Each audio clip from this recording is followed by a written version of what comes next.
बात करते हैं आज के हिंदुत्व के आंदोलन की। आज सुबह से ही हिंदुत्व का आंदोलन नीमच में हुआ है और बड़ी संख्या में हिंदू जन जुटे। नीमच से हिंदुत्व की ललकार ऐसी हुई कि सड़कों पर बड़ी संख्या में हिंदुत्व का सैलाब नजर आया। सुबह से ही जहां नीमच की दुकानें बंद थी वहीं पूरा जिला प्रभावित रहा। गांव गांव दुकानें बंद थी, शहर शहर बंद थे। नीमच के गली मोहल्लों से लेकर बाजार के शोरूम तक बंद रहे। दोपहर में जब नीमच के दशहरा मैदान में एक बड़ी धर्मसभा हुई तो हजारों की संख्या में हिंदुत्व जन जुटे। कांग्रेस भाजपा के नेता नीचे बैठे हुए थे और जो साधु संत थे वे मंच पर आसीन थे। साधु संतों के सानिध्य में यह धर्मसभा हुई। धर्मसभा में महामंडलेश्वर सुरेशानंद जी महाराज सहित अनेक संत पधारे और सभी ने अपनी आवाज बुलंद करते हुए कहा कि अब वक्त आ गया है कि बांग्लादेश वाले सुधर जाएं। बांग्लादेश हिंदुओं पर अत्याचार करना बंद करे, नहीं तो हिंदू सहन नहीं करेगा। आज की धर्मसभा से जो ललकार हुई उसकी गूंज पूरे देश में सुनाई देगी और बांग्लादेश पर यह दबाव डाला जाएगा कि अगर आपने हिंदुओं को अल्पसंख्यक मानकर ज्यादा अत्याचार किया तो भारत सरकार भी इसका मुंह तोड़ जवाब देगी।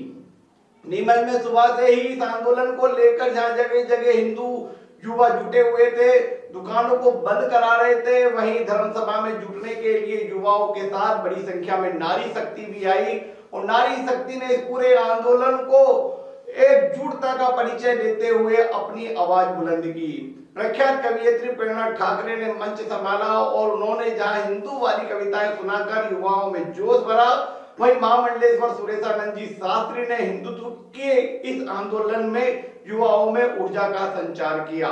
उसके बाद यह रैली दशहरा मैदान से शुरू होकर नीमच के प्रमुख मार्गों से होते हुए भारत माता चौराहा पहुंची। भारत माता चौराहा पर राष्ट्रपति और प्रधानमंत्री के नाम समस्त सनातन समाज द्वारा सौंपा गया और इस ज्ञापन में मांग की गई कि बांग्लादेश में जो हिंदुओं पर अत्याचार हो रहा है उसे रोकने के लिए केंद्र की मोदी सरकार कदम उठाए और बांग्लादेश पर यह विवश करे कि वहां के हिंदुओं को अल्पसंख्यक मानकर कोई अत्याचार नहीं करे। अगर ऐसा होता है तो केंद्र सरकार बांग्लादेश से अपने रिश्ते तोड़े और एक दबाव बनाए जिससे वहां के हिंदू सुरक्षित हो सके।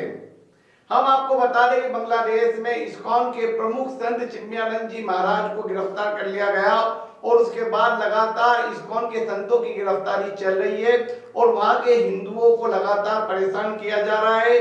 बहन बेटियों की असमत लूटी जा रही है, वहीं हिंदुओं का कत्लेआम किया जा रहा है, जिसके विरोध में पूरा देश आज आंदोलन कर रहा है। नीमच ने इस पूरे आंदोलन में भागीदारी निभाते हुए हजारों की तादाद में हिंदू जन मैदान में उतरे, सड़कों पर नजर आए और अपनी आवाज बुलंद करते हुए बांग्लादेश के हिंदू भाइयों के साथ खड़े दिखे। दिन भर चले इस आंदोलन में जहां भाजपा के वरिष्ठ नेता शामिल हुए, वहीं कांग्रेस के नेताओं ने भी इसका समर्थन देते हुए वे दशहरा मैदान पहुंचे। नीमच विधायक दिलीप सिंह परियार, मनासा विधायक माधव मारू, जावर विधायक ओम प्रकाश सगलेचा, भाजपा जिला अध्यक्ष पवन पाटीदार, नगर पालिका अध्यक्ष स्वाति चोपड़ा सहित विहिप और बजरंग दल के अनेक बड़े नेता थे।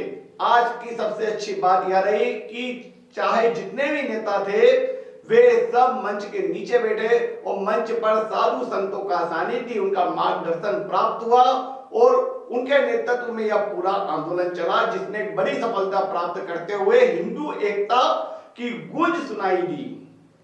और इसमें सबसे बड़ी खासियत यह थी कि हमेशा विरोध करने वाली कांग्रेस इस बार हिंदुओं के साथ खड़ी नजर आई। कांग्रेस के जिला अध्यक्ष अनिल चोरसिया भी अपनी टीम के साथ दशहरा मैदान पहुंचे और उन्होंने इस बंद का समर्थन किया। उन्होंने कहा कि कांग्रेस भी हिंदुओं के साथ खड़ी है, अगर बांग्लादेश में हिंदुओं पर अत्याचार होता है तो कांग्रेस इसका विरोध करेगी और हम केंद्र सरकार से मांग करेंगे कि वह बांग्लादेश पर कार्रवाई करें। वहीं नीमच भाजपा जिला अध्यक्ष पवन पाटीदार ने कहा कि अब तो हद हो गई, अब तो सरकार को कदम उठाने चाहिए क्योंकि वहां के हिंदू सुरक्षित नहीं है और अगर बांग्लादेश का हिंदू सुरक्षित नहीं है तो भारत का हिंदू उनके साथ खड़ा है और उन पर अत्याचार अब सहन नहीं करेगा।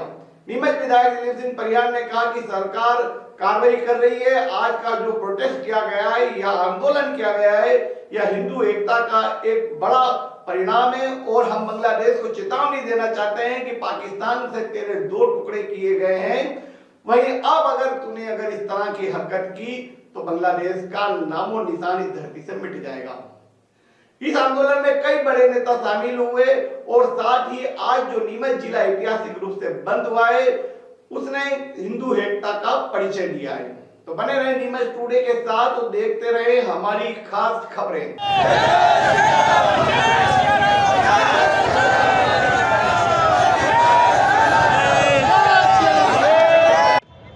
जो बांग्लादेश की हालत हो रही है वहाँ सनातनी एक मंच पर आए, अपने विराट मुल्क का ये जो प्रकटीकरण किया जा रहा है हमारे पड़ोसी देश बांग्लादेश में। महिला कांग्रेस नीमच, जिला महिला कांग्रेस सभा Congress Neemuch, chamber of commerce. ये शुद्ध जो बांग्लादेश में हमारे हिंदू भाइयों पे जो अत्याचार हो रहा है उस अत्याचार के विरोध में ये आक्रोश रैली है।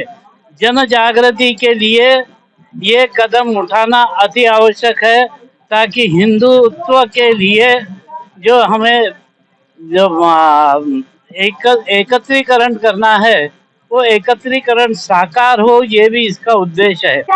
मैं जनप्रतिनिधि जनता की सेवा के लिए मध्य प्रदेश की विधानसभा में हूँ। मैं यहाँ एक समाज का अंग होने के नाते समाज के सारे बंधुओं के साथ यहाँ उपस्थित हूँ। तो जनप्रतिनिधि होना, एक जनता ने मुझे चुना है इसलिए मैं जनप्रतिनिधि हूँ और मैं जनता का आभारी हूँ कि वो जनता आज अन्याय के खिलाफ घर से निकलकर हजारों की संख्या में यहाँ आई है, जिसके लिए मैं धन्यवाद देता हूँ।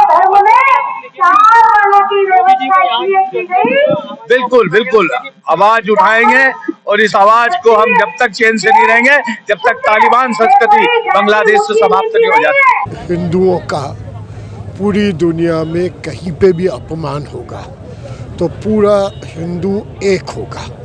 उसी भाव को लेके अभी बांग्लादेश में जो हुआ उसके प्रति हर व्यक्ति के मन में भयानक आक्रोश है।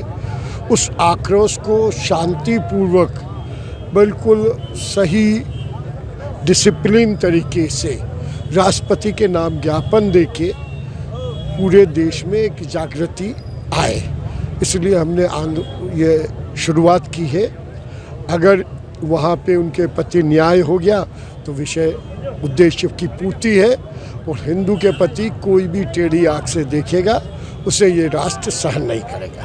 बड़ी संख्या में देखा गया महिला, पुरुष, बच्चे, बुजुर्ग सड़कों पर उतरे हैं। एक ही मांग है कि बांग्लादेश के हिंदुओं को न्याय मिलना चाहिए। क्या कहते हैं? बिल्कुल ज़रूरी है, सबसे ज़रूरी चीज़ है।